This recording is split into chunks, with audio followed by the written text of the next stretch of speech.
Welcome back, HBRV Lifestyle, and we're going to do one of those brutal reviews on the powerlite toy hauler. And if you are new to the channel, please subscribe to help us. It helps us tremendously when you subscribe.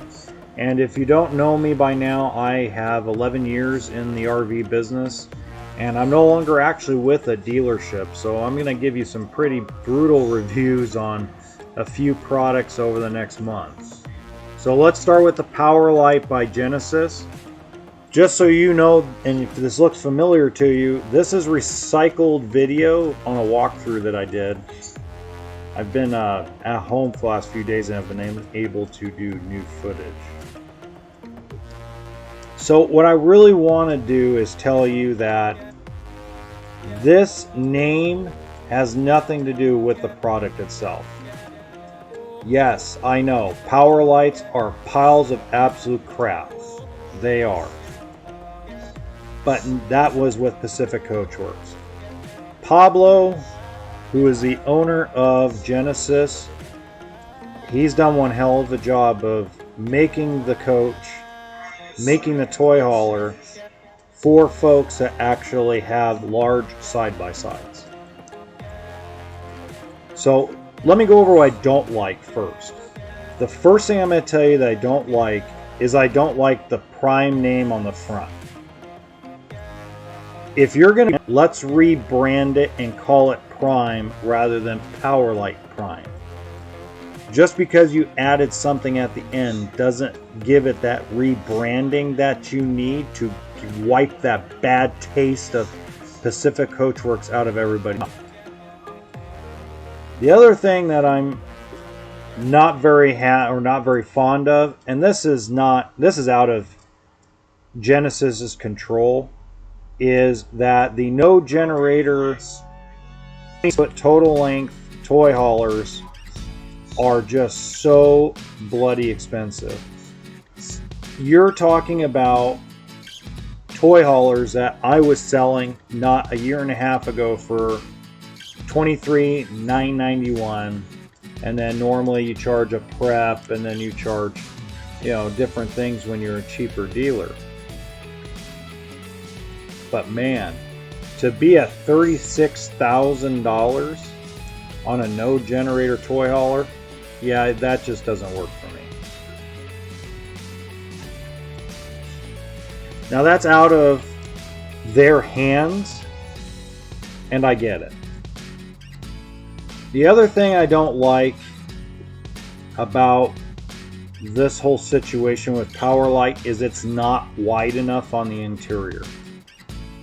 And there needs to be more storage. If you're going to go after and dominate the short 32-foot and under toy hauler market, you have got to have better storage in the coach. The first thing that a woman, and that's not a sexist thing by the way, but the number one thing that a woman looks for is where is all the necessities going to go? Where's the pots and pans? Where's the pantry? Where's the stuff for barbecue going to go? Where is the racing gear going to go? When you see two cabinets in a 31-foot coach, it makes it really difficult for you to envision yourself in there.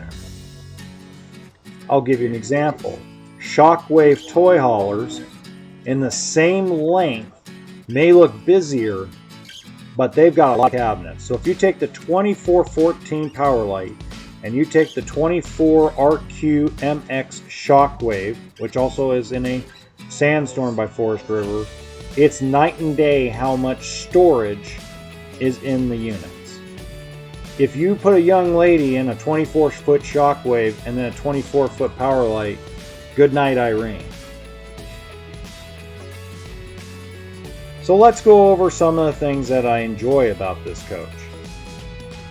Number one is he builds a toy hauler for toy hauler people. You got 76 inches wide from door handle of the drawers to the wall, which fits your Can-Am X3 and your Razor 1000 4-seater. and standard 100-gallon freshwater tank from the 19-footer all the way up. So you're getting big water tanks one way or the other. The other thing that I'm really enjoying about what Pablo's doing is putting 40-gallon fuel stations on his bigger units and 10-gallon hot water heaters standard on everything from the 1915 all the way up. The other thing that I'm really excited about is that he's already loading them up with solar. So when you go walk into a dealership and you see a powerlite, a agin, any of those products right now, he's making sure you're ready for the desert, folks. So as much as I may complain about other things, Pablo's doing it the right way. There's a reason why he's the #1 toy hauler manufacturer in California, #4 in the nation. It's because he does it the right way.